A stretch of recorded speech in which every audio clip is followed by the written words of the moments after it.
بے شک حسین پہ رونا میرے نبی کی سنت. ہر شے کو بدعت نہ بناؤ. آپ تو ان کی شہادت سے پہلے رو رہے ہیں. وہ آنکھ ہی کیا جو آل رسول کے مصائب پہ نہ روئے. وہ کیا آنکھ ہے، وہ کیا ایمان ہے، وہ کیا انسان ہے.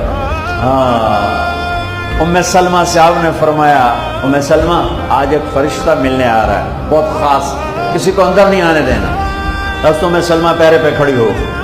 تھوڑی دیر کے بعد اندر سے میرے نبی کے زور زور سے رونے کی آواز آئی. ام سلمہ رہ نہ سکی، بھاگ کے اندر گئیں. تو آپ نے کیا دیکھا؟ آپ نے حسین کو یوں سینے سے چمٹایا ہوا، بلک بلک سسک سسک کے رو رہے تھے. آپ کے آنسو آپ کے رخسار اور داڑھی پر اتر کر رہے تھے. ام سلمہ نے کہا میرے ماں باپ قربان یا رسول اللہ، کیا ہوا؟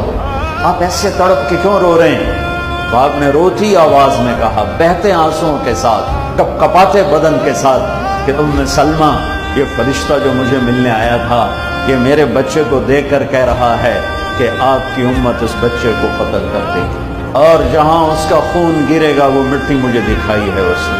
کہ میں اس لیے اس پہ رو رہا ہوں.